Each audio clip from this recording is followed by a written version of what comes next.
The various events that took place towards the end of last year and the 3 days of pre-season testing gave F1 fans and pundits alike many reasons to be very excited for the gave F1 fans and pundits alike many reasons to be very excited for the upcoming 2021 Formula 1 season.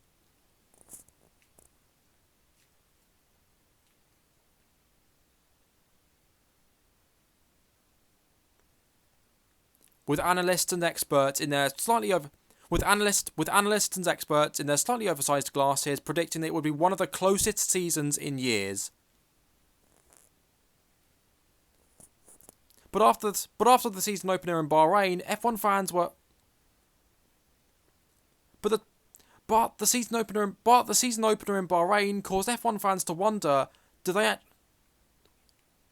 we actually want close racing, or do we actually want close racing? Or do we just want Lewis Hamilton to lose?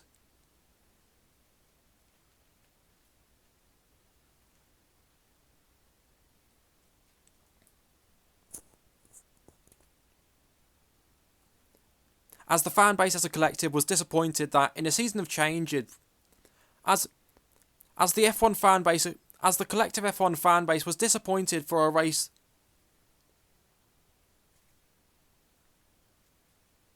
But after being disappointed by the season opener in Bahrain,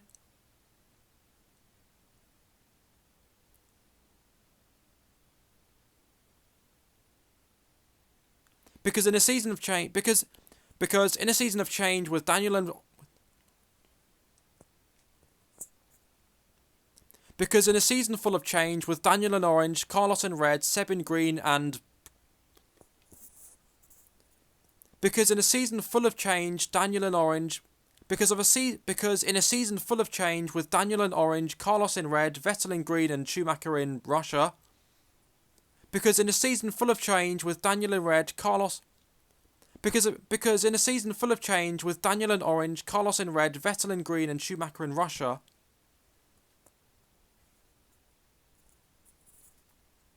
We were greeted with the same three drivers we were used to. We were greeted with the same winner we were used to, and the same three drivers on the podium that we were used to. We were greeted with the same winner that we've been used to for God knows how many years. We were greeted with the same winner that we were used to for so many years now. We were greeted with the same winner we were used to for so many years now, and the same three drivers on the podium that we were used to for the whole of last year as well.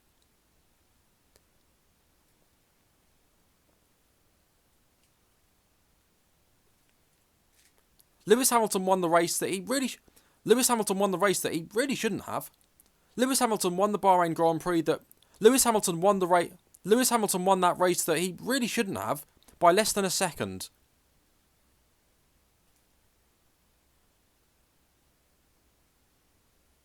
Proving that those buffoons saying that Mercedes should cash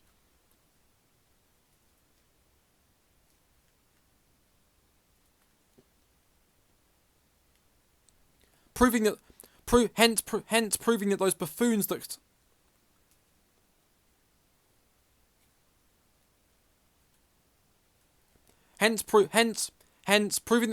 proving that those buffoons that saying Hamilton weren't proving those buffoons that were saying Hamilton wasn't worth the money, and that they should give the seat to the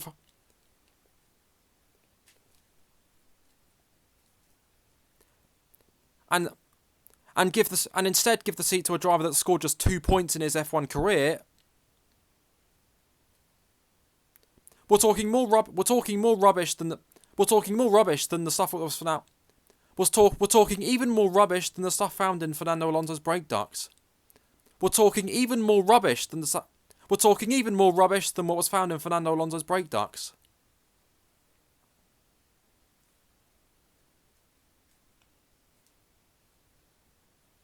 So how did he do it?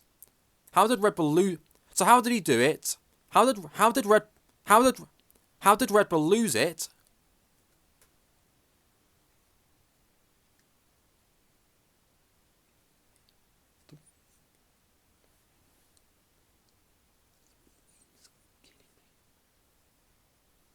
time of 3 weeks.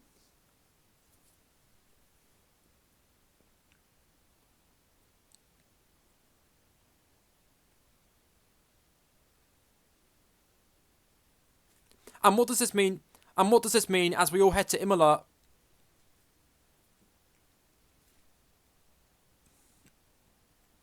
And what does this mean as we head? And what does this mean? And what does this mean as we all head to Imola for the second race? And what does this mean as we all head to Imola for the second race in just a few days? 3 weeks. How? Hang on. 3 weeks.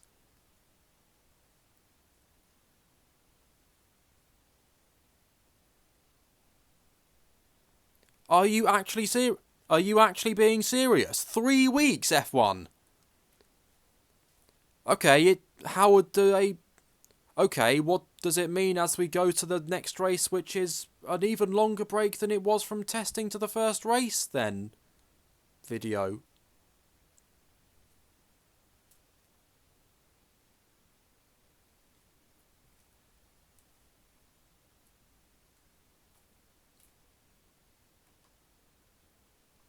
And I'll answer all those questions will be answered in this video. So let's go.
Now while everyone was focusing on this,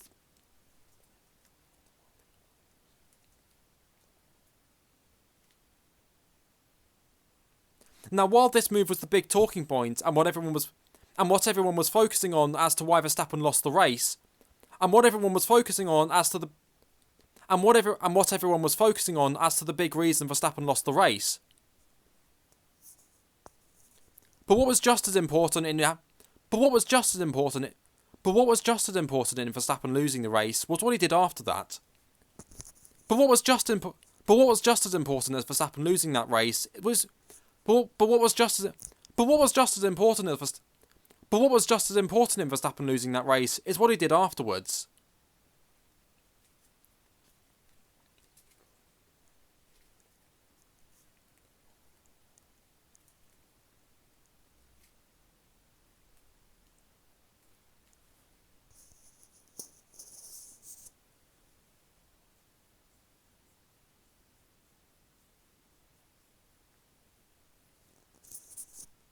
On the same lap, just after he let Hamilton through, he made a crucial mistake at turn 13, taking him out of the 1 second window, taking him out of DRS range from Hamilton. And by the time he got back into DRS zone, it was too late.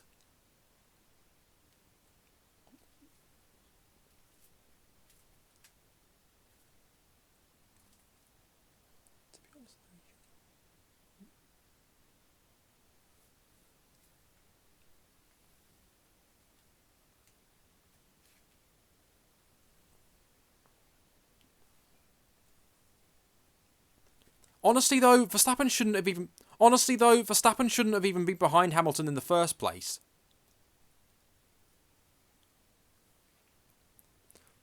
Honestly though, Max shouldn't have even been behind Hamilton here in the first place. The The area he should have let Hamilton through was right here. The place he should have let Hamilton through was here.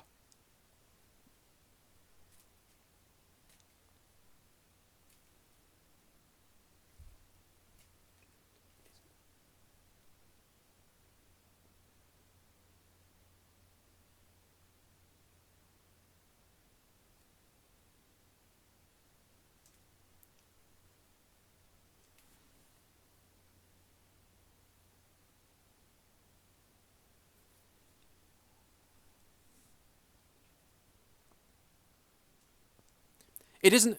It's not a realistic overtaking zone. So he's not giving up. So he's not giving up. So he's not giving anything up. So he isn't giving anything up in that sense. But it's still a long straight, so we can have. But it's still a long straight, so he can gain from the slipstream. But it's still a long straight, so he can gain in the slipstream. But it's still a long straight, so he can gain a bit on Hamilton.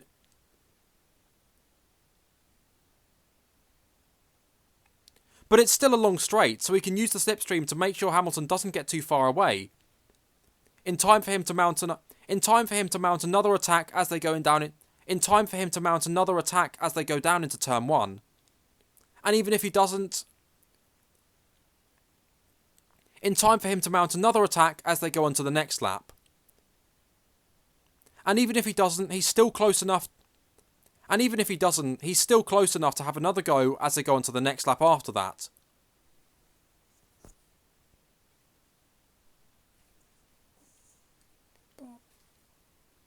But to be honest. But to be honest.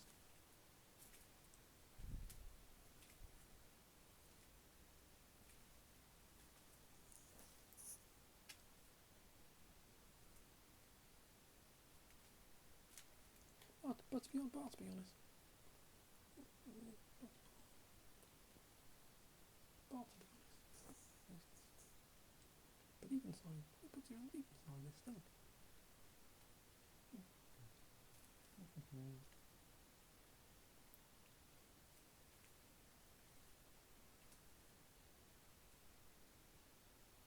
It's 57 laps, there's still 4 laps to go.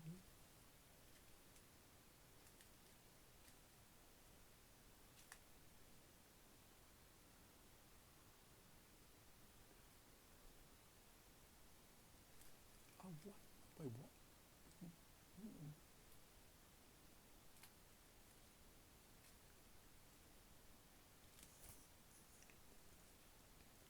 But even so, at this point, he's still got a very good chance of winning the race. This is on lap 53, so 57 laps, there's still 4 laps to go. He's not in the DRS zone. He wasn't in the DRS zone that lap, but he's got fresher tyres, so he can use the. But he's got fresher tyres, so he can still use lap 54 to get back into the DRS zone. Lap 55 to use the DRS zone to close back up to Hamilton.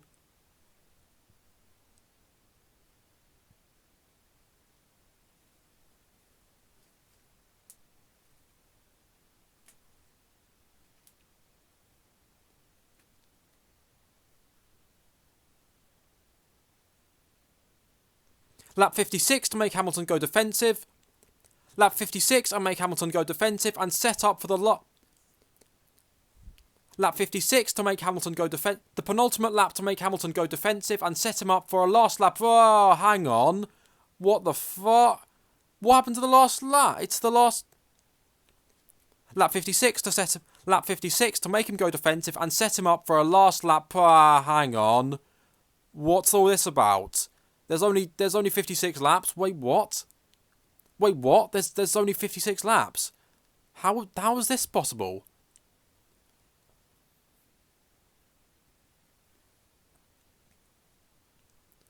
Oh yeah, we had an extra 50. This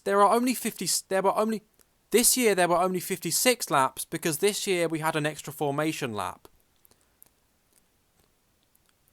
Because there was an extra formation lap at the start of the race. Because there was an extra formation lap at the start of the race. Because there was an extra formation lap at the start of the race, there were only 56 laps in this year's Bahrain Grand Prix.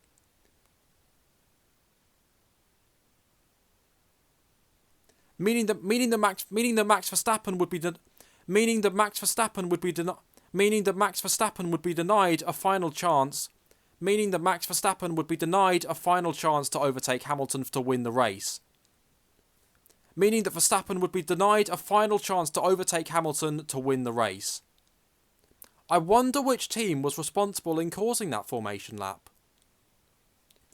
I wonder which team was responsible for causing that extra formation lap.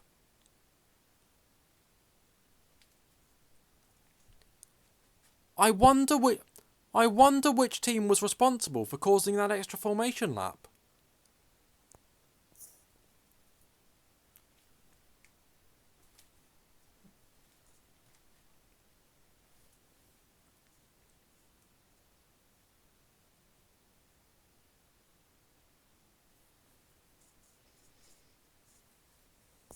So if you add that to Max's mistakes and the differential issue.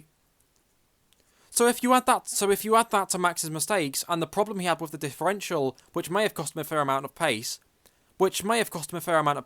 and resulted in a vastly different outcome. That is potentially 5 reasons the Red Bull didn't win. That is potentially 5 reasons Red Bull did not win the race. 4 of which were in control, and any one of them are not happening, and 4 of them in Red Bull's control, and any one of those not happening could well have resulted in Verstappen winning this first race.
But hey, Red Bull with reliability issues. At least some things stay the same. No change. But hey, Red Bull with reliability issues. No change there then. Unlike some things. Unlike the rules in the middle of the race.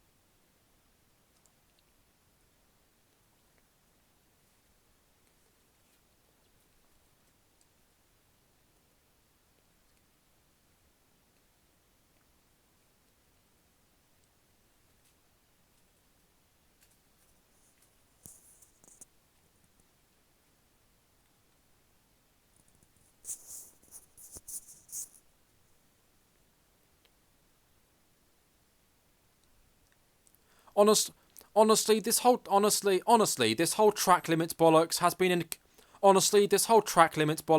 a complete shambles. Ever since they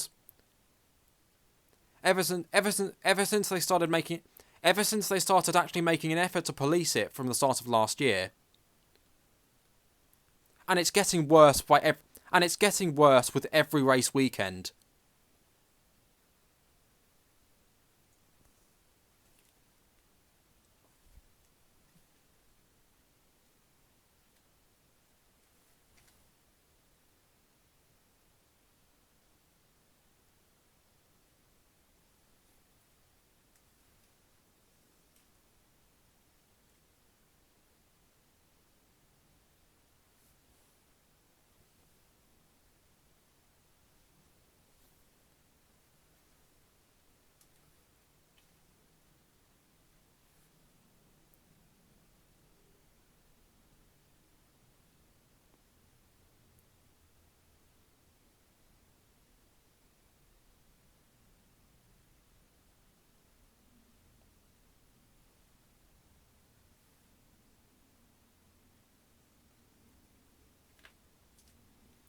Honestly, there are so many issues. Honestly, there are so many issues with the track limits right now, and I'm not going to. But if I'm not going to explain all of them because honestly, if I did,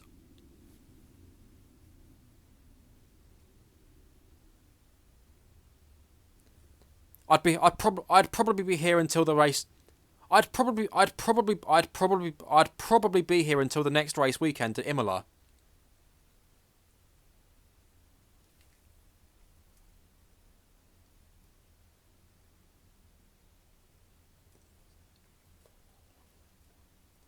But all I'll say is, well, if,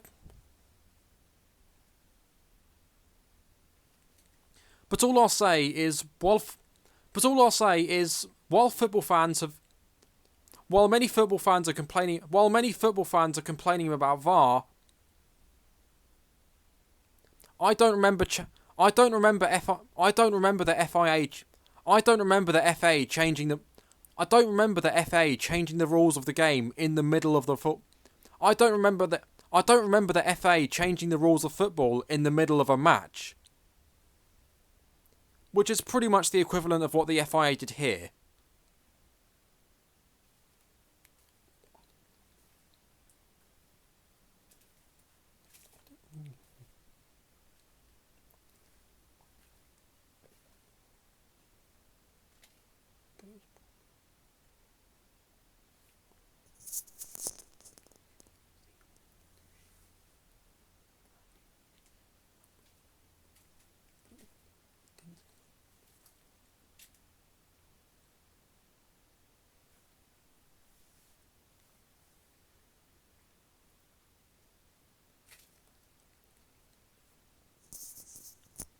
As I said before, As I said before, I don't have an issue with Verstappen's. As I said before, I don't have an issue with Verstappen's lap. As I said before, I don't have an issue with Verstappen's pass on Hamilton being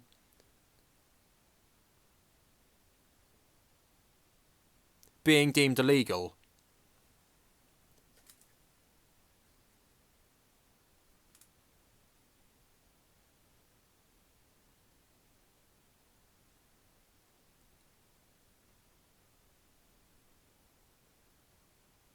My issue is the inconsistency and why the same was not applied to Pierre Gasly. My issue is the inconsistency and why the same thing was not applied to Pierre Gasly last year at Silverstone, in what was pretty much an identical overtake to this one.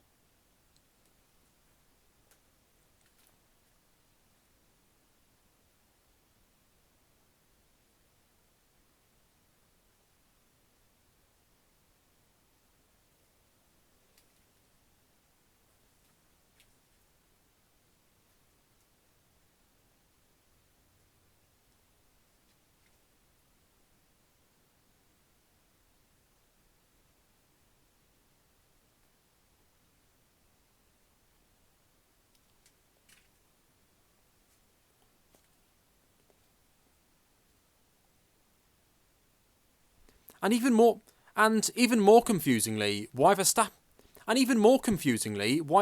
Bottas wasn't stripped of his fastest lap.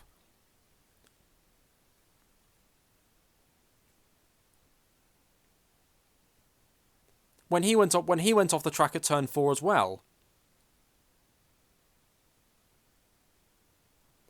And even more confusingly, why Valtteri Bottas was allowed to run wide at turn 4 and continue on to set the fastest lap that was not invalidated. And continued on to set the fastest lap that he was allowed to keep.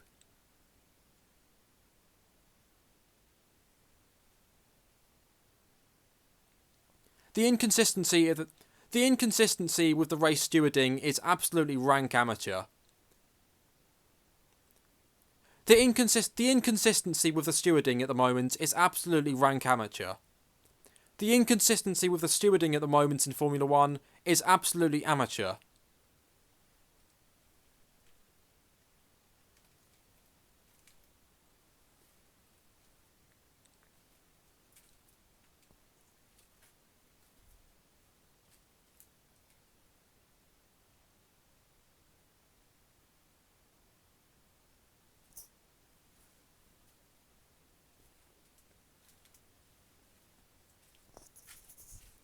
Now, coming into this season, I already had serious question marks over.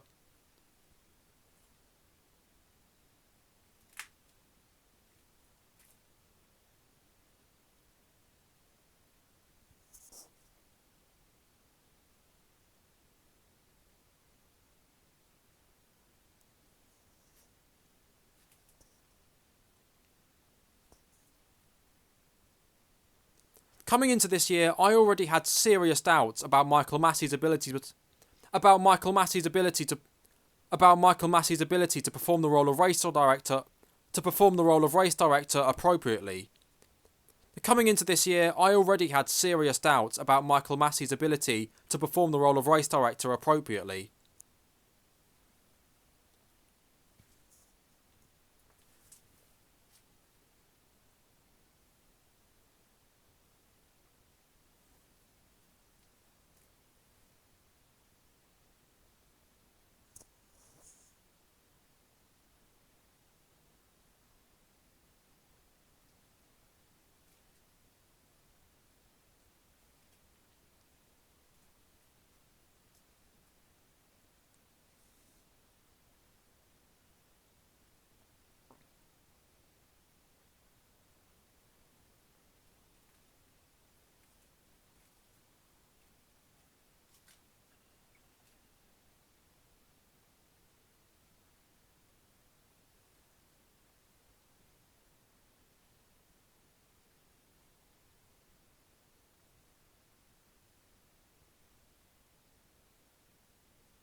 And this is just the latest in this is just the latest in a long line of instances. And this is just the latest in a long line of instances that have already happened in Michael Massey's short career as in Massey's short career as F1 race director, including multiple drain covers coming loose, one of which including multiple drain covers coming loose, one of which destroying the floor of George Russell's Williams, and another causing a horrendous injury, and another causing a horrendous crash to Alex Peroni, and another causing a horrendous crash to Alex Peroni, and another causing serious injuries to Alex Peroni.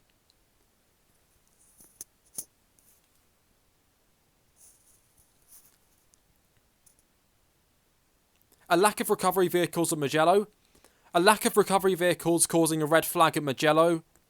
A lack of sufficient recovery vehicles causing a red flag at Mugello.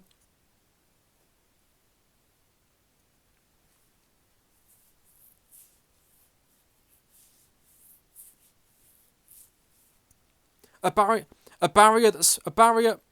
Armco barrier that split in two did not do its job and nearly killed a driver. And the worst one of all, but for me the worst one of all happened a week earlier. But for me the worst one of all happened in the round before that in Istanbul.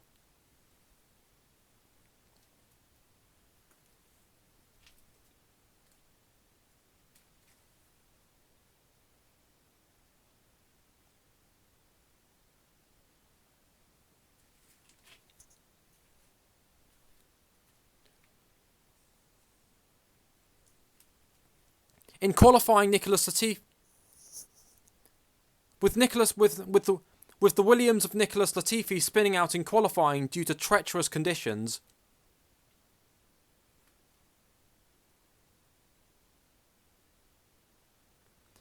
Michael Massey sent the cars back out for